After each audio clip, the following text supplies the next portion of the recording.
नमस्कार, स्वागत है आप सभी का आपके अपने चैनल ग्रैंड गौरव के ऊपर।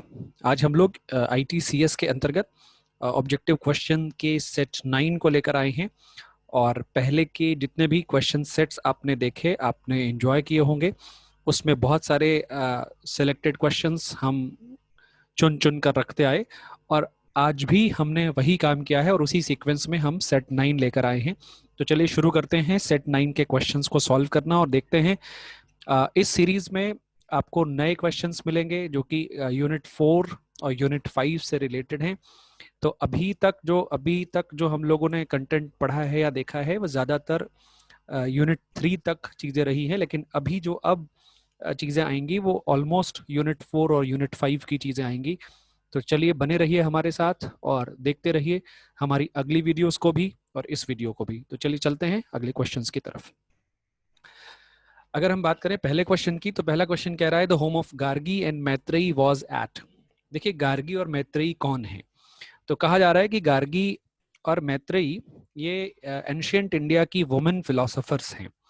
और अगर हम बात करें गार्गी के बारे में, तो गार्गी के विषय में कहा जाता है कि गार्गी और मैत्रेयी ये दोनों ऐसी फिलोसोफर रहे जिन्हें हम ब्रह्मवादिनी कहते हैं। ब्रह्मवादिनी इसलिए कहते हैं क्योंकि अपने आप में ये ब्रह्म को जानने वाली और वेदों का पूरा ज्ञान रखने वाली फिलोसोफर्स रही हैं। गार्गी को अगर हम देखें तो गार्गी के बारे में कहा जाता है कि गार्गी का पूरा नाम गार्गी वचनव कवि नाम था।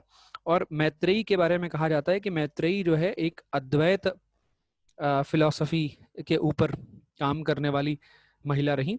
अच्छा, तो ये प्रश्न जो आ रहा है वो आ रहा है कि इन दोनों का स्थान कौन सा था। विदिशा विदिशा उसके बाद उज्जैन, उसके बाद पाटलिपुत्र और उसके बाद मिथिला। तो इस प्रश्न का जो आंसर है वो मिथिला है। बिहार को हम बहुत चीज़ों के विषय में बहुत श्रेष्ठ मान रहे हैं। जैसे अगर हम बात करें गणित के संबंध में, तो आर्यभट्ट का नाम आता है। गार्गी और मैत्रेयी ये दोनों अपने आप में बहुत बड़ी फिलोसोफर्स रहीं, स्त्रियों के रूप में फिलोसोफर्स जिन्होंने अपना पूरा जीवन ब्रह्म, वेद और सारी चीज़ों को पढ़ने और सीखने में बिता दिया। तो मिथिला में इनका स्थान बताया जाता है। अगला प्रश्न है the text of mathematics is.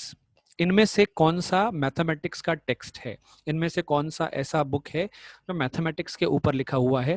तो option A Aryabhatiyam, option B Lilavati, option C Sulvasutra और ऑप्शन डी में अबव ऑल। तो अगर इस प्रश्न को देखें तो मैथमेटिक्स के ऊपर आर्यभट्ट द्वारा लिखी गई आर्यभट्टियम भी आती है, भास्कराचार्य द्वारा लिखित लीलावती भी आती है, और सुल्व सूत्र जिसे हम विभिन्न प्रकार के सूत्रों में गिनते हैं, इसका नाम भी आता है मैथमेटिक्स के सोर्स बुक के रूप में। तो मैथमेटिक्स की बुक कौन सी है। आर्यभट्टियम भी मैथमेटिक्स पर आधारित है, लीलावती भी मैथमेटिक्स पर आधारित है, और सूल्व सूत्र भी मैथमेटिक्स पर आधारित है। अगला प्रश्न उठाते हैं which metal was first used by the वैदिक पीपल। कह रहा है वैदिक लोगों द्वारा कौन सा मेटल, कौन सी धातु को सबसे पहले प्रयोग किया गया। तो हम लोग जैसा कि जानते हैं कि वैदिक लोग आज के समय के अनुसार अगर देखें तो वैदिक लोग उस पीरियड में बहुत ज़्यादा एडवांस लेवल पे काम करते थे। तो अगर हम बात करें सिल्वर की, गोल्ड की, आयरन की और कॉपर की, तो इन चारों में से कॉपर का जो यूज है वो बहुत पहले से हमारे यहाँ होता रहा है। तो अगर हम भारतीय परंपरा में देखें तो वैदिक पीपल सबसे पहले कॉपर मेटल को, यानी सबसे पहले तांबे को उन्होंने प्रयोग किया था, तांबे को एक धातु के रूप में प्रयोग किया था। और हमें बहुत जगहों पर खुदाई में तांबे के तलवार, तांबे के बर्तन या तांबे की वस्तुएं भी प्राप्त हुई हैं। तो इससे पता चलता है कि वैदिक पीपल सबसे पहले तांबे का प्रयोग करते थे। और ये क्वेश्चंस को अगर देखें तो जी गार्गी और मैत्रेयी का जो क्वेश्चन है, ये क्वेश्चन हम उठाते हैं एंशियंट कल्चर से। दूसरा मैथमेटिक्स इन इंडिया से क्वेश्चन था।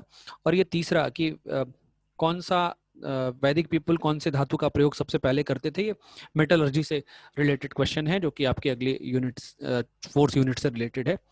अगला प्रश्न उठाते हैं। अगला प्रश्न है निम्नलिखित में से कौन सी जगह चिकनकारी कार्य के लिए फेमस मानी जाती है। तो चिकनकारी कार्य के लिए कौन सी जगह फेमस मानी जाती है। कानपुर का नाम है, लखनऊ, हैदराबाद और जयपुर। तो आप सभी जानते होंगे लखनऊ बहुत फेमस है चिकनकारी के लिए, यानी चिकन के कुर्ते के लिए, चिकन के कपड़े के लिए। चिकन का कपड़ा उसको बेसिकली इसलिए कहते हैं क्योंकि उस पे वो सूती कपड़ा होता है और उस पे एक विशेष धागे से, सूती धागे से कढ़ाई भी होती है, तो इसलिए उसको चिकनकारी कहते हैं। तो ऐसा कहा जाता है कि चिकनकारी का जो कार्य है ये क्षेत्रीय शिल्प का उदाहरण है और लखनऊ इसके लिए बहुत फेमस माना जाता है। अगला प्रश्न है, famous dance form of Tamil Nadu is. ये प्रश्न है डांस से, आपका जो यूनिट है, यूनिट 5th, वहां से ये क्वेश्चन है, डांस से रिलेटेड क्वेश्चन आया है कि तमिलनाडु का सबसे प्रसिद्ध जो डांस फॉर्म है वो कौन सा है, जो सबसे इम्पोर्टेंट, सबसे प्रसिद्ध जो नृत्य का स्वरूप है वो कौन सा है तमिलनाडु से। कथकली, मोहिनीअट्टम और भरतनाट्यम और कुचिपुड़ी। तो अगर एक एक करके देखें तो कथकली के विषय में कहा जाता है कथकली केरल राज्य से संबंधित है। मोहिनीअट्टम भी केरल राज्य का एक नृत्य है। भरतनाट्यम की अगर बात करें तो भरतनाट्यम तमिलनाडु से संबंधित है। और अगर बात करें कुचिपुड़ी की तो ये आंध्र प्रदेश से रिलेटेड है। तो हमारा जो प्रश्न है कि तमिलनाडु का फेमस डांस फॉर्म कौन सा है, तो इसका राइट आंसर है तमिलनाडु का डांस फॉर्म जो है भरतनाट्यम है। अगला प्रश्न उठाते हैं, the crop which was not known to Vedic people is. वैदिक लोगों को कौन से क्रॉप के विषय में जानकारी नहीं थी, कौन सी फसल के विषय में जानकारी नहीं थी, तो वैदिक पीपल कौन से फसल के विषय में नहीं जानते थे? बार्ली, जौ, व्हीट, गेहूं, राइस और टोबैको। तो ऐसा कहा जाता है कि वैदिक पीपल बार्ली यानी जौ के विषय में जानते थे, उसकी खेती करते थे। व्हीट, गेहूं की के भी प्रमाण प्राप्त हुए हैं, चावल की खेती के प्रमाण प्राप्त हुए हैं, लेकिन टोबैको जिसे तंबाकू कहते हैं, तंबाकू के विषय में वैदिक पीपल को जानकारी नहीं थी, वैदिक लोगों को उसके विषय में जानकारी नहीं प्राप्त थी क्योंकि उस समय इसके कोई प्रमाण प्राप्त नहीं होते। अगला प्रश्न उठाते हैं, the name of Indian astronomer who knew 5 astronomical systems who lived in the 6th century was। अब यहाँ प्रश्न एस्ट्रोनॉमी से पूछ रहा है, ठीक, एस्ट्रोनॉमी इन इंडिया, यहाँ से ये प्रश्न उठाया गया। और इस एस्ट्रोनॉमी इन इंडिया से प्रश्न अगर हम देखें तो क्वेश्चन कुछ इस प्रकार का कह रहा है कि ऐसा कौन सा भारतीय एस्ट्रोनॉमर रहा, ऐसा कौन सा भारतीय एस्ट्रोनॉमर था जिसे 5 प्रकार के एस्ट्रोनॉमिकल सिस्टम्स, 5 प्रकार की एस्ट्रोनॉमिकल पद्धतियों के विषय में जानकारी थी और वो 6वीं शताब्दी से संबंधित है।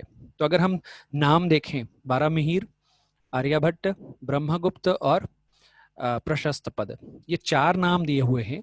अगर इनमें से देखा जाए तो ध्यान से देखें तो वाराहमिहिर जो है वो एक एस्ट्रोनॉमर थे और उज्जैन के रहने वाले माने जाते हैं। और ये एस्ट्रोनॉमर तो थे ही, एस्ट्रोनॉमर के साथ साथ ये बहुत बड़े लॉजिक को लेकर चलने वाले पर्सन रहे। अगर आर्यभट्ट के विषय में देखें तो आर्यभट्ट को कहा जाता है कि आर्यभट्ट एक मैथमेटिशियन रहे। दूसरा अगर हम देखें ब्रह्मगुप्त, तो ब्रह्मगुप्त को कहा जाता है कि ब्रह्मगुप्त भी एक एस्ट्रोनॉमर और मैथमेटिशियन रहे। लेकिन अगर हम प्रशस्त पद को देखें तो प्रशस्त पद एक ऐसे फिलोसोफर थे, एक विशेष रूप से हम इन्हें फिलोसोफर मानते हैं, एक ऐसे फिलोसोफर जिन्होंने पदार्थ धर्म संग्रह नाम की पुस्तक लिखी। अच्छा, मैं आपको बहुत सारे क्वेश्चंस की प्रिपरेशन के लेवल पे काम कराता हूँ। मैं चाहता हूँ कि एक प्रश्न को आप पढ़ें, उसमें जितने ऑप्शन हैं उन ऑप्शंस के लेवल पे भी थोड़ा थोड़ा जानकारी हो जाए, क्योंकि अगर उन ऑप्शन से रिलेटेड कोई प्रश्न आए तो आप उन प्रश्नों को भी आराम से कर पाएँ, उनका सोल्यूशन भी आप निकाल पाएँ। तो इसलिए मैं सबके बारे में थोड़ा थोड़ा जानकारी दे देता हूँ। तो अगर इस प्रश्न को देखें तो वाराहमिहिर इसका सही आंसर है। 6वीं शताब्दी के समय में 5 एस्ट्रोनॉमिकल सिस्टम्स के बारे में जानने वाला जो एस्ट्रोनॉमर रहा, उन्हें हम वाराहमिहिर के रूप में जानते हैं। वाराहमिहिर एक ऐसे व्यक्ति रहे जिन्होंने अपने समय में एस्ट्रोनॉमी में बहुत ज़्यादा काम किया। उन्होंने बहुत विशेष कार्यों को अपनी पुस्तक में भी संकलित किया। और आर्यभट्ट के बारे में हम पहले भी पढ़ चुके हैं, आर्यभट्ट द्वारा लिखी गई पुस्तक जिसका नाम आर्यभट्टियम है। ब्रह्मगुप्त के बारे में भी हम लोग बात कर चुके हैं कि ब्रह्मगुप्त एक एस्ट्रोनॉमर और मैथमेटिशियन दोनों थे। और प्रशस्त पद ने तो भाष्य लिखा और उस भाष्य को, यानी वाराहमिहिर की जो पुस्तक है उस पुस्तक के ऊपर उन्होंने भाष्य लिखा, और भाष्य को अगर देखें तो वो पदार्थ धर्म संग्रह नाम से प्रकाशित हमें मिलती है। अगला प्रश्न उठाते हैं, name the temple of Cambodia where scenes from Ramayana Mahabharata are depicted. कह रहा है कि कंबोडिया के उस मंदिर का नाम बताइए, उस टेम्पल का नाम बताइए जिस टेम्पल में हमें रामायण और महाभारत के चित्र या दृश्य देखने को मिलते हैं। तो अगर ऑप्शन देखें तो बोरोबुदर, कैलाशनाथ, अंकोर वाट और बृहदेश्वर। तो अगर इन सारे ऑप्शंस को देखें तो अंकोर वाट का मंदिर बहुत फेमस है। ऐसा कहा जाता है कि प्राचीन समय की सबसे विस्तृत जो मंदिर का जो स्वरूप है वो हमें अंकोर वाट में मिलता है, और अंकोर वाट अपने आप में बहुत बड़े क्षेत्र में फैला हुआ है। ज़्यादातर समय वहाँ पानी ही रहता है, चारों तरफ से वो पानी से घिरा रहता है। लेकिन अगर हम अंकोर वाट के मंदिर को देखें तो ये अंकोर वाट का मंदिर रामायण और महाभारत के बहुत सारे दृश्यों और बहुत सारे चित्रों से भरा पड़ा है। तो ये पूरा मंदिर, कहते हैं कि पूरा मंदिर भारतीय और हिंदू परंपरा में रामायण और महाभारत के पात्रों और उनके विषय में विष्णु पर आधारित जो मंदिर है वो इसको अगर हम कहें तो गलत नहीं होगा। अगला प्रश्न उठाते हैं, who among the following was not a physician. निम्नलिखित में से कौन सा पर्सन ऐसा था जो फिजिशियन नहीं था। प्रश्न एक बार फिर से समझें, कौन सा ऐसा व्यक्ति है जो फिजिशियन नहीं है। तो ऐसे प्रश्न पूछे जाते हैं बार बार, तो इस तरह के प्रश्नों पर आपको ध्यान विशेष रखना है, क्योंकि नॉट लगा करके जब प्रश्न किए जाते हैं तो कंफ्यूजन हो जाती है लोगों को। तो आपको बिल्कुल भी कंफ्यूजन नहीं होनी चाहिए। Who among the following was not a physician, निम्नलिखित में से कौन सा एक फिजिशियन नहीं था। चार ऑप्शन आपके सामने, सुश्रुत, चरक, चारवाक और धन्वंतरी। तो अगर आप ध्यान से देखें, सुश्रुत आयुर्वेद से संबंधित हैं, चरक ये भी आयुर्वेद और चिकित्सा से संबंधित हैं, चारवाक, चारवाक जो है ये दर्शन से संबंधित हैं, जिन्हें चारवाक दर्शन के रूप में हम देखते हैं। ये एक इंडियन मटेरियलिस्ट कहे जाते हैं। ये चारवाक एक ऐसे व्यक्ति थे जिन्होंने कर्म को और मोक्ष के जो कॉन्सेप्ट को रिजेक्ट किया। अगर हम एक एक करके देखें तो सुश्रुत को कहा जाता है कि father of surgery, father of surgery in India और father of plastic surgery in India Sushruta को कहा जाता है, क्योंकि ये शल्य चिकित्सा के बहुत बड़े जानकार माने जाते रहे अपने समय में। चारवाक के बाद सुश्रुत के बाद अगर हम ध्यान दें चरक के विषय में, तो चरक को कहा जाता है, चरक नाम से ही स्पष्ट होता है, चरक का अर्थ है चर, चर मतलब चलने वाला। यानी चरक को हम एक वांडरिंग स्कॉलर के रूप में जानते हैं। चरक एक ऐसे स्कॉलर थे जो अपने समय में एक स्थान से दूसरे स्थान तक घूम घूम करके विभिन्न प्रकार की औषधियों पर काम किया उन्होंने, विभिन्न प्रकार के लोगों पर काम किया, उनके रोग, उनकी समस्याओं पर काम किया। तो चरक का जो प्रैक्टिकल एस्पेक्ट में नॉलेज है वो बहुत जबरदस्त अपने टाइम में रहा है, और उन्होंने मेडिसिन के ऊपर बहुत काम किया।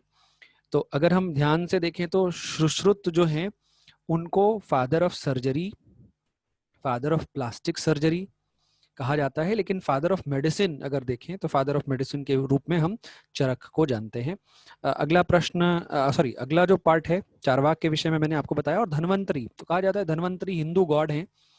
समुद्र मंथन के समय धन्वंतरी भी बाहर आए थे अपने कलश के साथ, और ऐसा कहा जाता है कि वो कलश जो है औषधि कलश माना जाता है।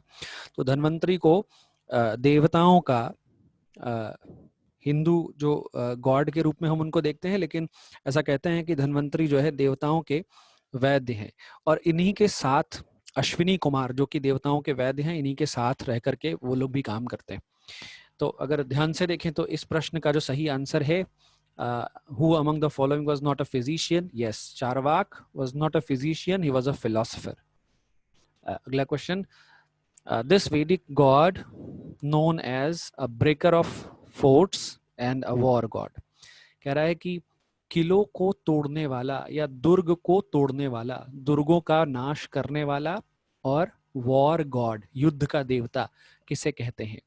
तो वैदिक समय में अगर हम ध्यान से देखें तो वैदिक समय के कौन से देवताओं को या किस देवता को हम ब्रेकर ऑफ फोर्ट्स या वॉर गॉड यानी दुर्ग को तोड़ने वाला, दुर्ग को खंडित करने वाला, या फिर युद्ध का देवता हम कहते हैं। तो इसके ऑप्शंस देखें, इंद्र, यम, मारुत और वरुण। तो इंद्र के विषय में कहा जाता है कि इंद्र एक ऐसे देवता रहे जिन्होंने बहुत सारे प्रकृति से संबंधित काम किए।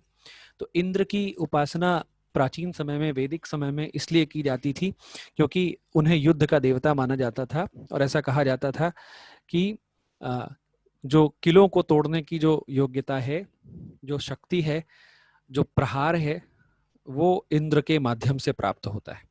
तो अगर इस प्रश्न का उत्तर देखें तो सीधा सीधा इंद्र है। यम को हम मृत्यु का देवता कहते हैं, ये बात मालूम है।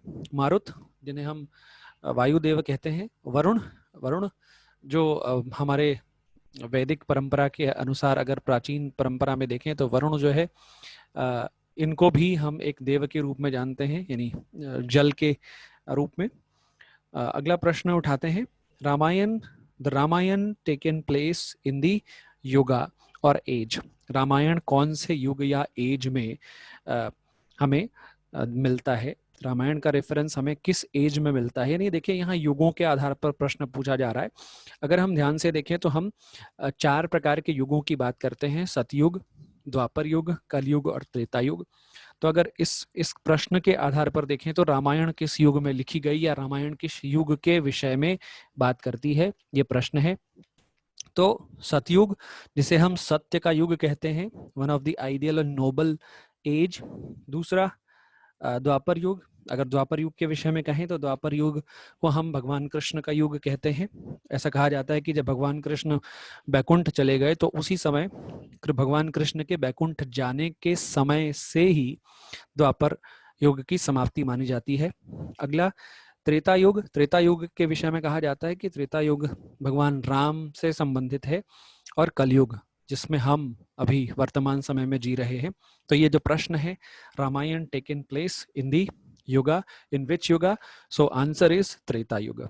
ठीक, रामायण किस युग से संबंधित है? तो रामायण त्रेता युग से संबंधित है। अगला प्रश्न उठाते हैं, who is popularly known as father of modern India? देखिए, बहुत इंपॉर्टेंट क्वेश्चन है, और ये क्वेश्चन उठाया गया है आपके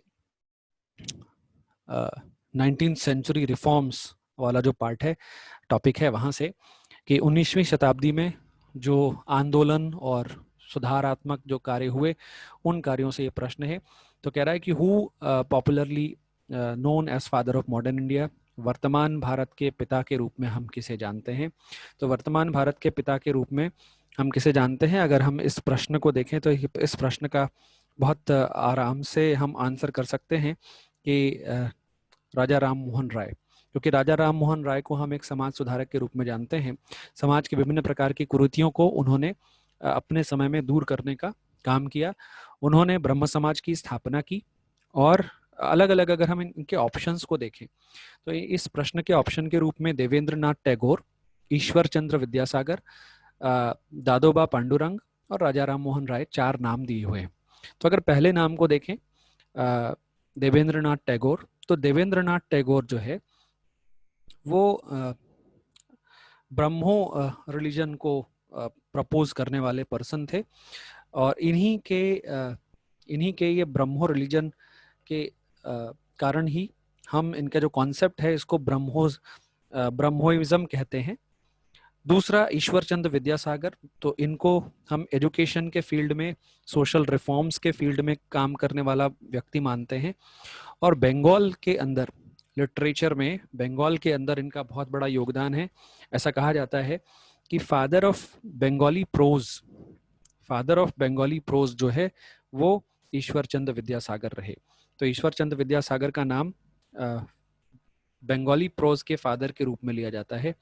दादोबा पांडुरंग के विषय में कहा जाता है कि दादोबा पांडुरंग महाराष्ट्र से संबंधित हैं, और ये एक सोशल रिफॉर्मर थे, एक लिंग्विस्ट थे, और ग्रामर, मराठी का जो ग्रामर है वो दादोबा पांडुरंग ने दिया।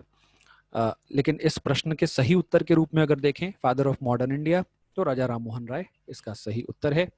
चलिए अगले प्रश्न की तरफ बढ़ते हैं। अगला प्रश्न है, ब्रह्म सत्य जगन मिथ्या, जीवो ब्रह्मैव नापरा। व्हाट डज आदि शंकराचार्य कन्वे? तो देखिए ये संस्कृत में लिखी हुई एक पंक्ति है।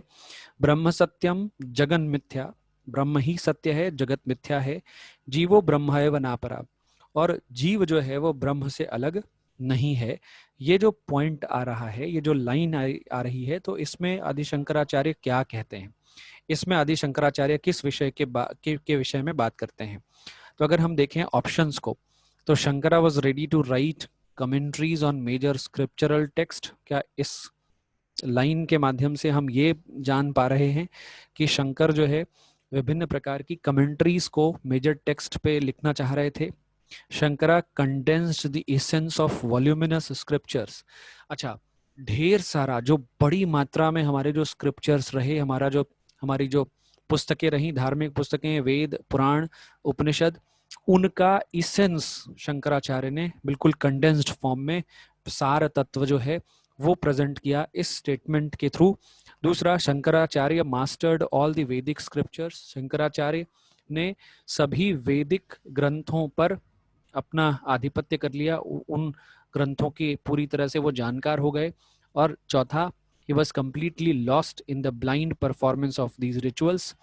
ये जो वेदों में लिखी हुई बातें हैं, उन सभी बातों में वो कहीं अपने आप में खो गए, ब्लाइंडली अपने आप में वो इंटर करके उसमें खो गए, ये बात आ रही है। तो ब्रह्म सत्य जगन मिथ्या, जीवो ब्रह्म है वनापरा, ये जो बात है ये एक सार को बताती है। तो ये तो दूसरा ऑप्शन है, Shankara condensed the essence of voluminous scriptures. बहुत भारी भरकम जो स्क्रिप्चर है हमारा, उस स्क्रिप्चर के सार के रूप में शंकराचार्य ने इस स्टेटमेंट को दिया। तो यही आंसर, यही जो पॉइंट है, ये जो ऑप्शन है, ये बिल्कुल सही है। अगला प्रश्न उठाते हैं। Which of the following are correctly matched? निम्नलिखित में से कौन सा सही तरीके से मैच किया हुआ है, सही तरीके से मिलान किया हुआ है? तो प्रश्न का जो ऑप्शन है वो देख लें। ये प्रश्न उठाया गया है वेद और वेदांग से। तो वेद 4 हैं और उन 4 वेदों के 6 अंग माने जाते हैं। तो 4 वेदों के 6 अंग कौन कौन से हैं? तो यहाँ पे आपको 3 अंग तो दिख रहे हैं, शिक्षा, कल्प, निरुक्त। तो ऐसा कहा जाता है कि 4 वेद हैं और उन 4 वेदों के 6 अंग बताए गए। शिल्प, सॉरी, उन 4 वेदों के 6 अंग बताए गए, जिसमें से पहला जो अंग है वो शिक्षा है, दूसरा अंग कल्प, तीसरा निरुक्त, चौथा छंद, पांचवां व्याकरण और छठवां ज्योतिष। ये 6 अंग बताए गए वेदों के। तो अगर ध्यान से देखें, शिक्षा जो है वो संबंधित है फोनेटिक्स और फोनोलॉजी से। यानी ये जो प्रश्न, ये जो ऑप्शन है ऊपर कि कौन सा करेक्टली मैच्ड है, जो शिक्षा, फोनेटिक्स और प्रोनाउंसिएशन से रिलेटेड साइंस है, ये बिल्कुल सही है। कल्प, अगर हम कल्प की बात करें तो कल्प में डिफरेंट रिचुअल्स और सेरेमनीज की बात होती है, ये ऑप्शन भी बिल्कुल मैच करता है। निरुक्त की बात करें तो निरुक्त जो है एटिमोलॉजी से रिलेटेड है, यानी वर्ड्स के ओरिजिन, एक्सप्लेनेशन ऑफ वर्ड्स और वर्ड्स के ओरिजिन कहाँ से हुए, कौन सा शब्द कैसे बना, कौन से शब्द की उत्पत्ति कैसे हुई, ये सारी चीजें हम लोग निरुक्त में पढ़ते हैं। अगर हम छंद की बात करें, ये ऑप्शन यहाँ नहीं है लेकिन फिर भी वेदांग के रूप में अंग मैं बता दे रहा हूँ, तो आपको यहाँ पे जानकारी हो जाए, ताकि इससे रिलेटेड अगर प्रश्न हो तो आप कर पाए। छंद को अगर देखें तो छंदों के बारे में कहा जाता है कि छंद किसी भी साहित्य को प्रस्तुत करने की एक विधि है, जिसमें हम पोएटिक मीटर्स, जिसमें हम कविताओं को, या जो संस्कृत में जो पंक्तियां लिखी जा रही हैं उनको बिल्कुल सिस्टमेटिक तरीके से रखना कैसे है वो सीखते हैं। व्याकरण की बात करें तो व्याकरण एक अंग है, वेदांग के रूप में व्याकरण को देखते हैं, जिसमें हम ग्रामर की बात करते हैं। और ज्योतिष अपने आप में एक पूरा खंड है, जिसमें हम एस्ट्रोलॉजी और एस्ट्रोनॉमी के बेसिस पे लाइफ से रिलेटेड और बहुत सारे चीज़ों से रिलेटेड स्टेटमेंट्स देते हैं। तो ये साइंस है। तो अगर ध्यान से देखें तो ये तीनों अपने आप में मैच करते हैं। शिक्षा जो है वो रिलेट करती है phonetics of science of pronunciation, बिल्कुल सही है। कल्प रिचुअल्स और सेरेमनी से रिलेटेड है। निरुक्त एटिमोलॉजी यानी ओरिजिन ऑफ वर्ड्स से रिलेटेड है। ये सारे जो ऑप्शन है, ये सारे के सारे ऑप्शन करेक्टली मैच्ड हैं। चलिए अगला प्रश्न उठाते हैं। Which one of the last Kannada of the epic Ramayana, sorry, which one of the last कांड of the epic रामायण, कह रहा है कि रामायण जो है, रामायण का सबसे अंतिम कांड या सबसे अंतिम खंड कौन सा है। इससे पहले हम लोगों ने क्वेश्चन उठाया था लगभग चौथे या पांचवें क्वेश्चन सीरीज में कि रामायण किसने लिखी, तो वाल्मीकि ने, महर्षि वाल्मीकि ने रामायण लिखी है। महर्षि वाल्मीकि ने संस्कृत में रामायण लिखी है और संस्कृत में रामायण लिखते समय उन्होंने रामायण को 7 अलग अलग खंडों में विभाजित किया। अगर हम ध्यान से देखें तो उत्तरकांड, इस प्रश्न का जो उत्तरकांड ऑप्शन है ये राइट ऑप्शन है, क्योंकि रामायण का सबसे लास्ट कांड, रामायण का सबसे लास्ट खंड जो है वो उत्तरकांड माना जाता है। रामायण में कुल 7 कांड या 7 खंड बताए गए। पहला जो खंड है वो बाल कांड है, दूसरा अयोध्या कांड, तीसरा अरण्यक कांड, चौथा किष्किंधा कांड, पांचवा सुंदर कांड, छठवां जो है उसे हम युद्ध कांड कहते हैं, और 7वां और सबसे अंतिम जो खंड है उसे हम लोग उत्तरखंड कहते हैं। तो अगर उत्तरखंड कांड की बात करें या उत्तरखंड को देखें तो उत्तरकांड जो है ये सबसे लास्ट पार्ट है रामायण का। अगला प्रश्न, हाउ मेनी स्टेट्स वर इन महाजनपद। देखिए हम लोग प्राचीन भारत की बात पढ़ चुके हैं और प्राचीन भारत में स्टेट को ऑपरेट करने के लिए, राज्य को ठीक तरीके से चलाने के लिए हम लोगों ने ये देखा कि राज्यों को स्टेट है उसके फॉर्मेशन के बेसिस पे हम लोगों ने ये चीज़ देखी कि राज्यों को प्राचीन समय में 16 अलग अलग भागों में बांटा गया था, जिन्हें हम 16 महाजनपद के नाम से जानते हैं। तो काशी, वैशाली, मगध, इस प्रकार के जितने भी क्षेत्र रहे वो सभी अलग अलग जनपद कहलाए। तो हाउ मेनी स्टेट्स वर इन महाजनपद, तो इसका आंसर है 16 महाजनपद कहे जाते हैं। अगला प्रश्न है, where is the Pushkar fair held. ये प्रश्न आपका 5वें यूनिट से है, जहां पर आपको फेस्टिवल्स और फेयर्स के बारे में पढ़ना है। तो फेस्टिवल्स और फेयर से रिलेटेड ये क्वेश्चन आया है, where is the Pushkar fair held. Pushkar का मेला कहाँ लगता है, उदयपुर में, जैसलमेर में, अजमेर में, जयपुर में। तो ये ध्यान रखना है, अजमेर जो है ऐसी जगह है जहां पर पुष्कर तालाब है और पुष्कर तालाब के पास ही पुष्कर मेला लगता है। तो Ajmer is the right answer of this question. अगला क्वेश्चन उठाते हैं, Rath Yatra at Puri is celebrated in honour of. अभी रथ यात्रा का समय चल रहा है और आप लोग देख रहे हैं कि हर वर्ष पुरी में रथ यात्रा का आयोजन किया जाता है। तो ये रथ यात्रा किसके ऑनर में आयोजित होती है? भगवान राम, भगवान विष्णु, जगन्नाथ और ब्रह्मा। तो इसका राइट आंसर है जगन्नाथ। जैसा कि आप सभी जानते हैं कि रथ यात्रा भगवान जगन्नाथ को समर्पित है। अगला प्रश्न, Pungi is a dance form of which state. ये प्रश्न डांस से उठाया गया, जो कि आपके लास्ट यूनिट से क्वेश्चन है कि पुंगी जो है वो कौन से स्टेट का डांस फॉर्म है, कौन से स्टेट का नृत्य शैली है? पंजाब, हिमाचल, हरियाणा और दिल्ली। तो इसका राइट आंसर है हिमाचल प्रदेश। अगला प्रश्न उठाते हैं, निम्नलिखित में से कौन सा डांस फॉर्म उत्तर प्रदेश से रिलेटेड है? उत्तर प्रदेश से संबंधित जो डांस फॉर्म है वो कौन सा है? आपके ऑप्शन है कथक, कथकली, भरतनाट्यम और कुचिपुड़ी। तो इससे पहले हम लोगों ने बात करी थी पहले कि अगर हम बात करें कथक की, कथक उत्तर प्रदेश का डांस फॉर्म है। कथकली की बात करें तो कथकली केरला से रिलेटेड है, कुचिपुड़ी आंध्र प्रदेश से रिलेटेड है, भरतनाट्यम तमिलनाडु से रिलेटेड है। तो जो राइट आंसर है ऑप्शन ए, कथक उत्तर प्रदेश का डांस फॉर्म है। इसी के साथ हम अपने क्वेश्चन की इस सीरीज को यहीं पे समाप्त करते हैं। आशा करते हैं कि आपको ये क्वेश्चन सीरीज ज़्यादा अच्छी लगेगी, क्योंकि इसमें चौथे और पांचवें यूनिट से रिलेटेड क्वेश्चंस हैं ITCS के। तो आगे भी हम और सारे क्वेश्चंस को, सिलेक्टेड क्वेश्चंस को चुन करके आपके लिए लाते रहेंगे। तब तक के लिए मैं आपसे इजाज़त चाहूँगा। जाने से पहले मैं आपसे ज़रूर कहूँगा, वीडियो को ज़रूर देखें। वीडियो में जितनी भी चीज़ें आप देख पा रहे हैं जो आपको नई लग रही हैं, बहुत एफर्ट लगा करके, बहुत सर्च करके, बहुत जगहों से रेफरेंसेस को उठा करके हम इन क्वेश्चंस को लाते हैं। तो हमारे एफर्ट्स को प्रेज करने के लिए, हमारे एफर्ट्स को थोड़ा मोटिवेट करने के लिए, अगर आप चाहें तो हमारे वीडियो को शेयर करें, लाइक करें। अगर आपको चीज़ें अच्छी लगती हैं तो ज़रूर हमारे मोटिवेशन के लिए कमेंट करें, और हमारे चैनल को सब्सक्राइब करना ना भूलें अगर आप चैनल पर नए हैं। तब तक के लिए गुड बाय। अगली वीडियोस के साथ हम फिर मिलेंगे। नमस्कार।